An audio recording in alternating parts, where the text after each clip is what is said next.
প্রভু যীশু খ্রিস্টের নামে আপনাদের প্রত্যেককে সালাম। আপনার কাছে যে আছে তাকে সালাম বলুন। ভালো আছে কি জিজ্ঞেস করুন। আসুন আজকে ঈশ্বরের বাক্য থেকে আমরা ধ্যান করি।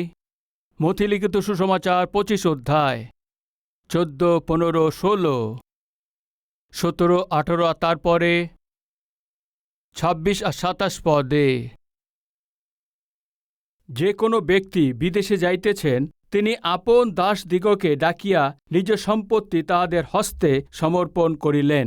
তিনি একজনকে 5 তালান্ত, অন্যজনকে 2 তালান্ত এবং আরও একজনকে 1 তালান্ত, যাহার যেরূপ শক্তি তাহাকে তদ অনুসারে দিলেন। পরে বিদেশে চলিয়া গেলেন। যে 5 তালান্ত পায়া ছিল, সে তখনই গেল, তাহা দিয়া ব্যবসা করিল এবং আরও 5 তালান্ত লাভ করিল। যে 2 তালান্ত পায়া ছিল, সেও তদ্রূপ করিয়া আরও 2 তালান্ত লাভ করিল। কিন্তু যে 1 তালান্ত পায়া ছিল, সে গিয়া ভূমিতে গর্ত খুঁড়িয়া আপন প্রভুর টাকা লুকিয়া রাখিল।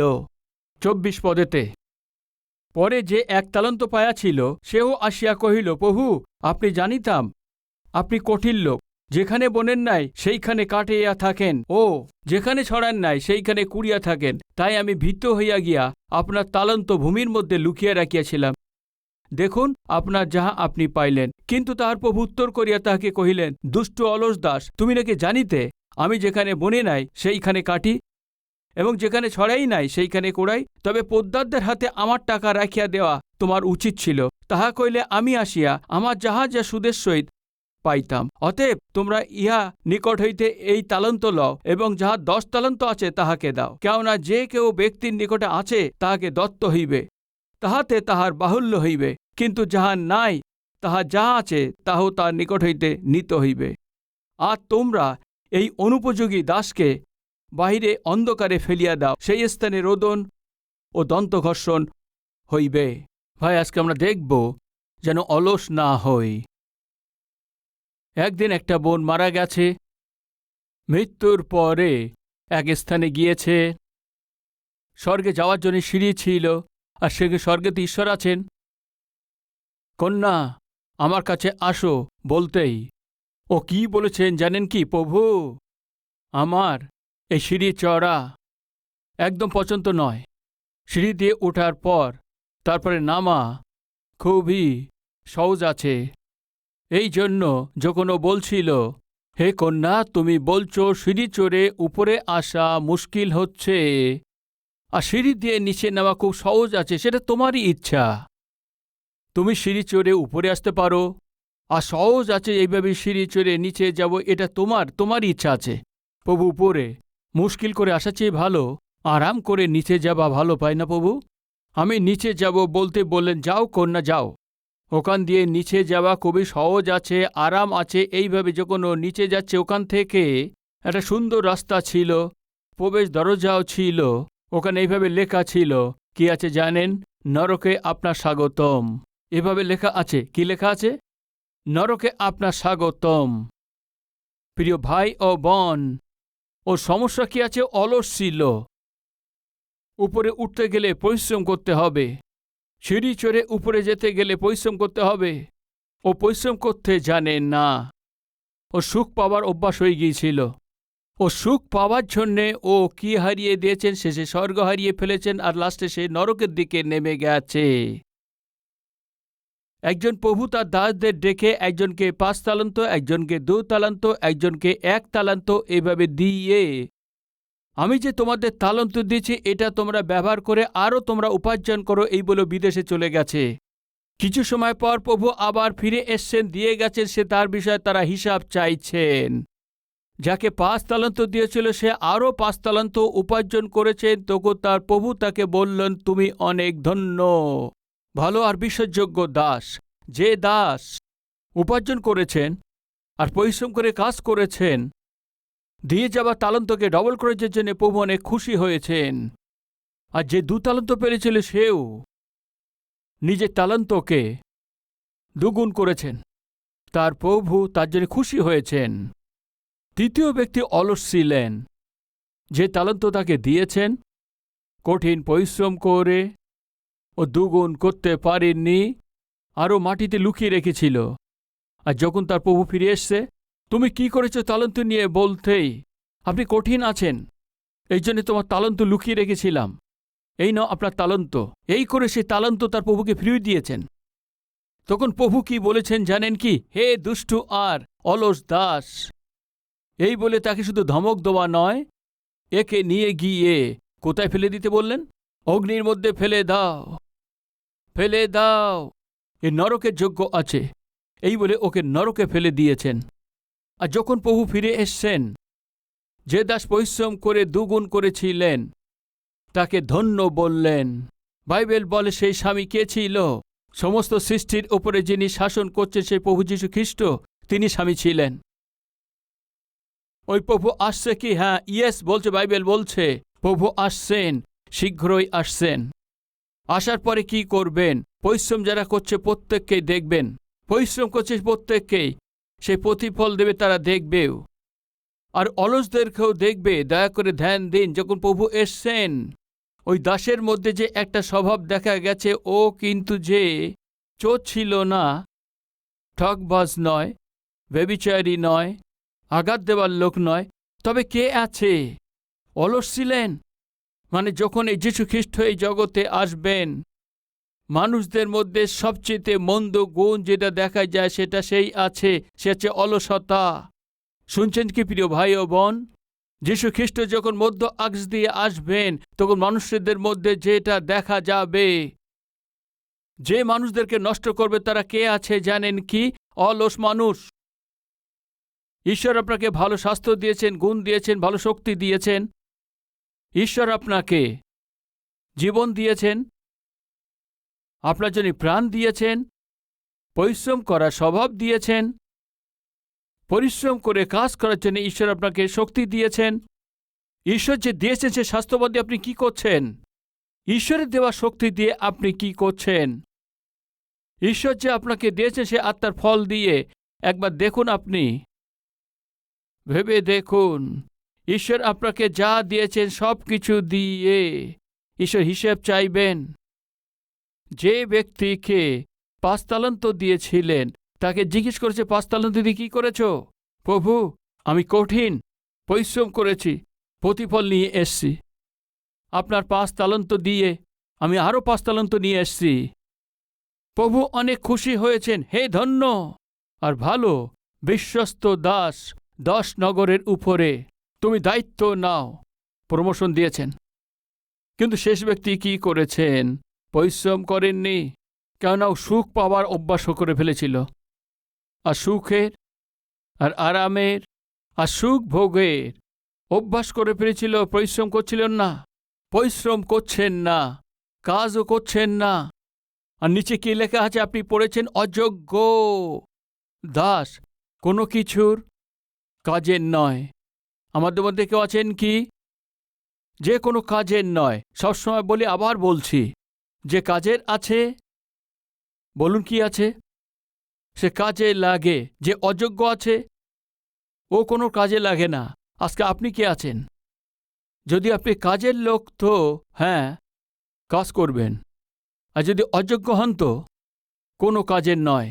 আসলে কাজের লোক কারা আছে আর অযোগ্য কারা আছে, এদেরকে দেখুন। কাজের লোকদের মধ্যে কি গুণ দেখা যায়, অযোগ্য লোকের মধ্যে কি গুণ দেখা যায়। এখন আমরা যে বিষয়ে দেখেছি, অলস হবেন না। আজ যদি অলস হয়ে থাকেন, আজ যদি হাত দেখাতে বলি, হতে পারে হাত তুলবেন না। কেন জানেন? হাত তোলার জন্যেও কি আছে? অলসতা। এই জন্য আমরা হাতও তুলবে না। এই জন্য যে অলস আছে সে হাত তুলতে বলল, সে হাত তুলবে না, কেননা অলস আছে এই জন্য। কিন্তু অলসদের মধ্যে যে গুণ দেখা যায় সেটা কি? অলসদের মধ্যে দেখা যায় সেই লক্ষণ কি আছে? যদি আপনি ধ্যান দেন তাহলে আপনি অলস আছেন না অযোগ্য আছেন, না হয় কাজের আছে, এটা আপনি দেখতে পাবেন। সবচেয়ে প্রথম, অলসদের মধ্যে স্বভাব আছে এই যে কোনো কিছুই হ্যাঁ কিছুই করতে মন করবে না। কিছুই বলুন করার মন করবে না। আজ আমাদের মধ্যে কেউ আছেন কি জানেন ব্রাদার, আমাকে কোনো কাজ করতে মন লাগে না। একবার একটা পুত্র তার পিতাকে বলছেন, বাবা আমার টিচার আমাকে মেরেছে বাবা। কেন মেরেছে? আমি কাজ করিনি বলে মেরেছেন। তুমি ভুল করেছো তাহলে মারবে, কিন্তু তুমি কিছুই করোনি, তুমি মেরেছে এই জন্যে বাবা। তাকে জিজ্ঞেস করুন। ওর বাবা ক্লাসরুমে এসছে আর জিজ্ঞেস করলো সূত্র কিছু করিনি কেন মারলেন। কিছু করলে তাকে মারবেন, সে কিছু করেনি তাকে মেরেছেন। হ্যাঁ, কিছু করেনি তাকে মেরেছি। ও আজকে করিনি বলে মেরেছি, হোমওয়ার্ক করেনি বলে মেরেছি। এই বিষয়ে পিতাকে বলেননি, এই বিষয়ে বলেনি। কি বলছে বাবা? আমি কিছুই করিনি, আমার টিচার মেরেছেন। বললেই আসল বিষয় না জেনে বাবা ওখানে চলে গেছে। ও কিছু করেনি এই জন্যে মেরেছেন। কি করেনি? হোমওয়ার্ক করেননি, করার মনও লাগছে না। সাধারণভাবে এক ঘরেতে স্ত্রী আর স্বামী, কে প্রথম আছে? প্রথম স্ত্রী, তারপর স্বামী, এই আছে না? না, স্বামী স্ত্রী বলে। বলুন, স্ত্রী আর স্বামী, ঠিক আছে। মাতা পিতা, পিতা মাতা বলে না মাতা পিতা বলে? হ্যাঁ, ঘরের প্রদীপ গৃহিণী। এই কথা শুনে বোনরা কত খুশি হয়ে যায়। ঘরের প্রদীপ কে আছে? গৃহিণী আছে। নিভিয়ে দেওয়ার কে আছেন? আপনার স্বামী না? আপনি প্রদীপ জ্বালিয়ে দিয়েছেন, আর নিভিয়ে দেওয়ার ভূত আমার ভাই আছে। রাইট? মাতা পিতা স্ত্রী স্বামী, রাইট? সো স্টার্টিং স্ত্রী। বরং আমি জিজ্ঞেস করছি, স্ত্রী হিসেবে আপনার দায়িত্ব কি আছে আপনি জানেন কি? ঘরের কোনো কাজ করার জন্য আপনার মন লাগছে না কি? হ্যাঁ, করার মন করে না। কি করার মন করছে? ওই ঘরের কাজ, রান্নাঘরের কাজ আর করতে মন লাগে না। কিসের জন্য? দরিদ্রতা দেখা দিয়েছে এই জন্য।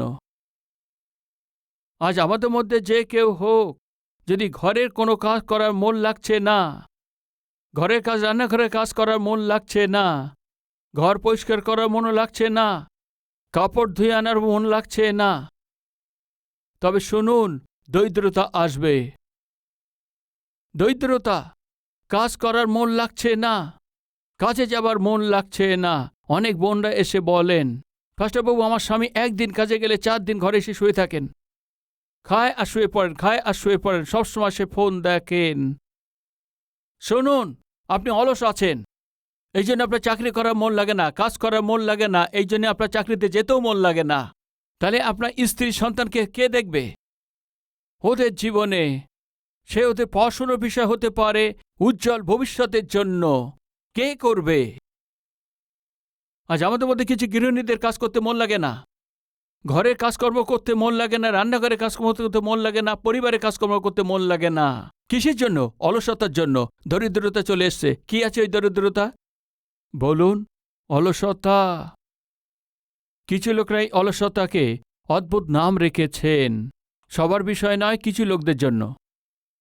অলসতা, খাবার তৈরি করতে মন লাগছে না, সকালে উঠতে মন লাগছে না, কোনো কাজ করার মন লাগছে না, একদম কোনো কাজ করতে মন লাগছে না, কিন্তু সিনেমা দেখতে মন লাগে, সিরিয়াল দেখতে মন লাগে, হ্যাঁ, ফোন দেখার মন লাগছে, অকারণের সংবাদ শুনতে মন লাগে, কিন্তু ঘরের কাজ, রান্নাঘরের কাজ করতে মন লাগে না। ওনারা এটা কি নাম রেখেছেন জানেন কি? Depression, brother. পিতামাতা এসে বলেন, আমার মেয়ে ডিপ্রেশনে আছে। এইভাবে কোনো না কোনোভাবে কিছু লোকরা মানসিকভাবে ঝড় তুফানের মধ্যে দিয়ে চলেছে, না হয় অনেক ভয়ানক সমস্যার মধ্যে দিয়ে চলে সমাধান না পেয়ে ওরা ডিপ্রেশনের মধ্যে গিয়েছে। যৌবন থাকতে ওর স্বামী মারা গেছে, এটা সহ্য করতে না পেরে ও ডিপ্রেশনের মধ্যে গেছে। IAS IPS পড়বে আশা করে, ঘুম এবং খাওয়া দাওয়া বন্ধ করে, এভাবে পরিশ্রম করে পড়াশুনো করে যেভাবে ভেবেছিল, প্রতিফল না পেলে ডিপ্রেশন হতে পারে। এই ডিপ্রেশনের বিষয়ে আমি বলছি না।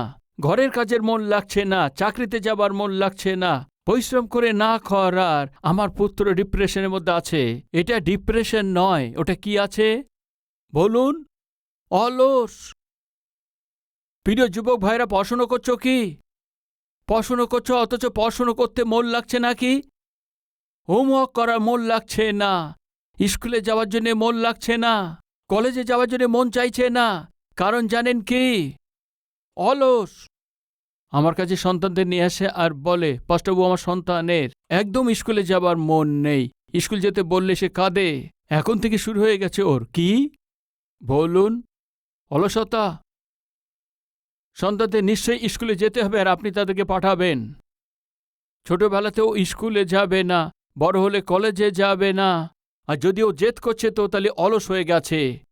চাকরিতে না গিয়ে দিনভর ঘরে শুয়ে থাকেন, স্বামী অলস আছেন। ঘরের দায়িত্ব যিনি করেন না সেই স্ত্রী অলস আছেন। হিতোপদে 6 অধ্যায় 6 পদে এভাবে লেখা আছে, অলস। পিপীলিকার কাছে যাও। কোথায় যাবে? পিপীলিকার কাছে যাও। তার ক্রিয়া সকল দেখে জ্ঞানবান হও। তাহার বিচারকর্তা কেহ নাই, তাদের কোনো শাসনকর্তা নাই, কি অধ্যক্ষ কেহ নাই। তবুও সেই গ্রীষ্মকালে আপন খাদ্য প্রস্তুত করে, শস্য কাটিবার সময়ে ভক্ষ্য সঞ্চয় করে, মধ্যরাতে লাইট জ্বালান। কোনো জায়গাতে এ পিপীলিকা যেতে দেখবেন, কোনো জায়গা থেকে মিষ্টি বা কোনো খাবার দাবার কোনো জিনিস দেখেছে মনে করুন, কেউ এসে তাদের তুলে দেয় না, দেখো দেখো ওখানে মিষ্টি আছে, খাবার দাবার আছে, ওঠো। কেউ বলেন না। পরিশ্রম করো, বলারও কেউ নেই।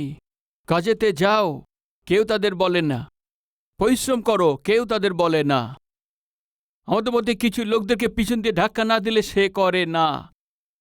আমি কিছু সেবকদেরকে দেখতেই থাকি, লক্ষ্য রাখি, বললে ওরা করে না। ওদেরকে ঠেলে দিতে হবে, ওদের পিছনে পড়তে হবে, বারবার তাকে বলতে হবে, বারবার ধমক দিতে হবে, তাছাড়া গাড়ি আগে যাবে না। কেন জানেন? অলসতা। ঈশ্বরের সেবা কাজেতে যারা কাজ করছেন প্রিয় ভাই ও বোন, ঈশ্বরের কাজ অলসতাভাবে করা অভিশাপ। অলস লোক মণ্ডলীর সেবা কাজেতে বাধাপ্রাপ্ত হয়।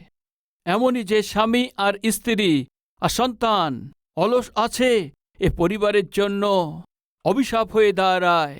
পরিবারেতে দরিদ্রতাকে নিয়ে আসেন, এই সত্যকে ভুলবেন না। প্রভুতে অনুরোধ করছি, বলার কেউ নেই, ধমক দেওয়ার কেউ নেই, ঠিক করে দেওয়ার কেউ নেই, বুদ্ধি দেওয়ার কেউ নেই। তবুও পিপীলিকা কি করছেন? গ্রীষ্মকালেতেই খাবার দ্রব্য একত্রিত করছেন। কিসের জন্য? বর্ষাকাল আসছে। বর্ষাতে আমরা বাইরে যেতে পারবো না, খাবার দ্রব্য এক জায়গায় করতে পারবো না।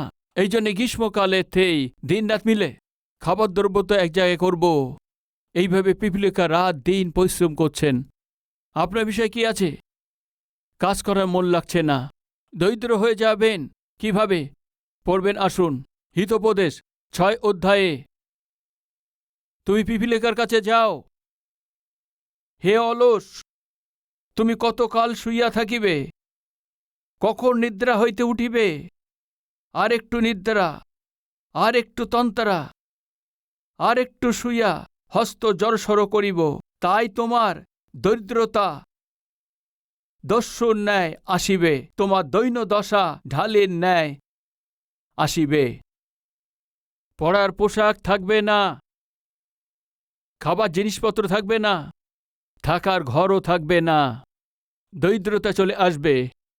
যে স্বামী অলস আছে, ওই পরিবারের লোকদেরকে দরিদ্রতা ধরবে। যে স্ত্রী অলস আছে, ওই ঘরেতেই দরিদ্রতা থাকবে। যে সন্তান অলস আছে, পড়াশুনো ছেড়ে দিয়ে দায়িত্ববিহীন ঘুরে বেড়ায়, পাপে জীবনযাপন করছে, জগতের মন্দতায় পড়ে পড়াশুনোকে ছেড়ে দেয়, ফলস্বরূপ দরিদ্রকে ডেকে আনে। কিছু করার মন লাগছে না। এ অলসদের মধ্যে দেখতে পাওয়া যায়, স্বভাব আছে।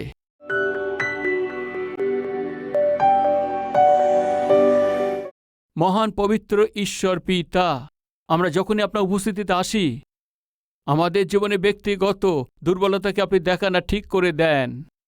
বাক্য অনুসারে জীবনযাপনের জন্য আমাদেরকে প্রস্তুত করেন। এই যে বাক্য হয়ে গেছে, সেই ফল অনুসারে সেই ফলবন্ত জীবন দিন। যারা অজুহাত দেখায় তারা কিছুই করতে পারে না, আর যারা কাজ করে তারা কখনো অজুহাত দেখায় না। যে কাজের আছে সে কাজ করবে, আর যে কাজ করে সে যোগ্যতা আসে, আর সে উন্নতি করে।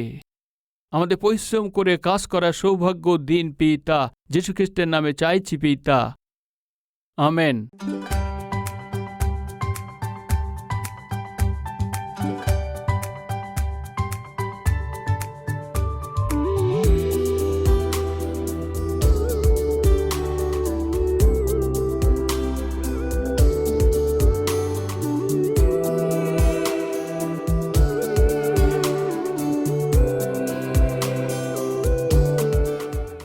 প্রভুতে অতি প্রিয় ভাই ও বোন, আপনার সবাইকে সালোম। ভালো আছেন? কালভেরি শহর 2003-এ শুরু করা হয়েছিল। আজ 2023-এ 20 বছর হয়ে গেছে। আপনার এই টিভি প্রোগ্রামকে প্রেমের সহিত উৎসাহিত করেছেন, প্রার্থনা করেছেন। আর শুধু তাই না, আপনাদের উপহারের দ্বারা আপনার সবাই সাহায্য করেছেন। এই জন্যে আপনাদের সবাইকে পুরো মন থেকে ধন্যবাদ দিচ্ছি। আজ এই কার্যক্রমের দ্বারা হাজারো লোক, কোটি লোকের কাছে জীবিত ঈশ্বরের এই অদ্ভুত সুসমাচারকে পৌঁছানোর জন্য আপনারা যে সাহায্য করেছেন, আমার মন থেকে ধন্যবাদ দিচ্ছি। আর সেই সঙ্গেই আমাদের এই কালভেরি স্বরে কার্যক্রম শুধু বাংলাতে নয়, ভারত দেশেতে বলা হয়ে থাকে সব প্রধান ভাষাতেই প্রভু যীশুখ্রিস্টের সুসমাচারকে আমরা পৌঁছে দিতে পারি। পরিশ্রম করছি। ওইভাবে প্রতি মাসেই কমপক্ষে 650 টিভি কার্যক্রম প্রচারিত হচ্ছে। উৎসাহিতের সঙ্গে এই কার্যকে এগিয়ে নিয়ে যেতে হয় তো নিশ্চিত রূপেতেই আপনার সাহায্য, প্রার্থনা আর সহযোগিতা প্রয়োজন আছে। এক কার্যক্রম প্রচারিত হওয়ার জন্য বিভিন্ন চ্যানেল অনুসারে 20,000, 30,000, 40,000, 50,000 পর্যন্ত একটা কার্যক্রমের জন্য খরচ করতে হয়। প্রভু যদি আপনাকে উৎসাহিত করেন এই টিভি কার্যক্রমকে সাহায্য করার জন্য, আপনার মনে এই বোঝা দেওয়াতেই নিশ্চয়ই প্রার্থনা করে এই সেবা কাজকে সাহায্য করুন। আমি চাইছি হায়দ্রাবাদেতে প্রতি শনিবারেতেই স্পন্সর মিটিংয়ে আপনিও সংযুক্ত হয়ে আপনার পরিবারের পক্ষ থেকে একটা টিভি কার্যক্রমকে সাহায্য করার দ্বারায় সুসমাচারকে লক্ষ লোকের কাছে পৌঁছে দিন। আমি অনুরোধ করছি, ভাই, এই সপ্তাহের মধ্যে পরিবারে কারো জন্মদিন আছে কি? বা ঈশ্বর আপনাদের জীবনে কোনো শুভ কাজ করেছেন কি? আপনার প্রার্থনা উত্তর দিয়েছে কি? দিয়েছে তো তাহলে ধন্যবাদিত হয়ে কালভারি স্বর্গে সাহায্য করতে চান? বা ঈশ্বর সন্তানকে আশীর্বাদ দিয়েছেন তার নামকরণ করার জন্য, অক্ষর অভ্যাসের জন্য, অন্নপ্রাশনের জন্য, এইসব শুভ কাজের জন্য আমার হাতের দ্বারা আপনার সন্তানের জীবনে এটা করানো আশা করছেন তো? শনিবারে কালভারি স্বর টিভি কার্যক্রমকে সাহায্য করে আপনার জীবনের শুভ কাজকে আমার সাথে সেলিব্রেট করার জন্য আপনাদের সবাইকে প্রেমের সহিত আহ্বান করছি। মানে আমার পরিশ্রমের সহিত আপনিও সহভাগী হয়ে সুসমাচারকে ছড়িয়ে দিন। আপনার খুশিতে আমিও সহভাগী হয়ে আপনার খুশিকে পূর্ণ করতে হবে। মন থেকে চাইছি এই অদ্ভুত ঈশ্বরের সুসমাচারকে জগতে পৌঁছে দেওয়ার প্রক্রিয়াতে আপনার প্রার্থনা, আপনার উৎসাহকে চাইছি। প্রভুতে আপনার প্রিয় সতীশ কুমার।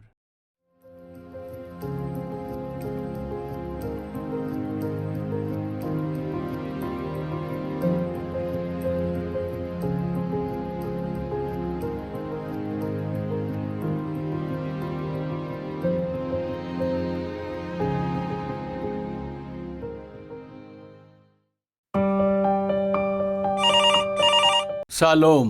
কালভেরি প্রেয়ার টাওয়ারে আপনাকে স্বাগতম। পৃথিবীতে তোমাদের দুইজন যাহা কিছু যাচনা করিবে সেই বিষয়ে যদি একচিত্ত হয়, তবে আমার স্বর্গস্থ পিতা কর্তৃক তাহাদের জন্য তাহা করা যাইবে। এমন যীশুখ্রিস্ট আমাদের শিখিয়েছেন। আপনার সাথে মিলে আপনার যা প্রয়োজন আপনার সাথে প্রার্থনা করার জন্য প্রভু সেবক ডক্টর পি সতীশ কুমারের দ্বারা শুরু করেছেন আশ্চর্য সেবা কাজ আছে কালভেরি প্রেয়ার টাওয়ার। আপনি যে রাজ্যে থাকুন আর আপনি যে ভাষায় কথা বলুন, আপনার সাথে মিলে আপনার ভাষাতে আপনার প্রয়োজনের জন্য 24 ঘন্টা প্রার্থনা করার জন্য প্রার্থনা যোদ্ধা তৈরি আছে। প্রতিদিন 5,000-এর বেশি প্রার্থনা অনুরোধ আমাদের কাছে প্রার্থনার জন্য আসে।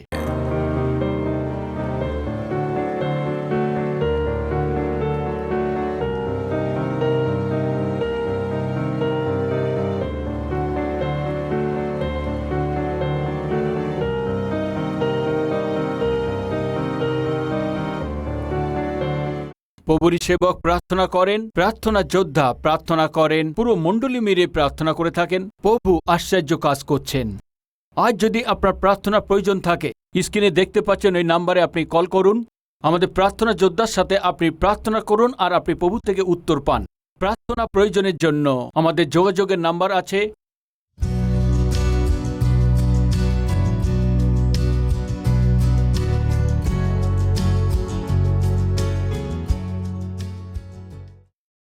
আমাদের ঠিকানা Calvary, post box number 30, Kukatpally, Hyderabad 72, Telangana.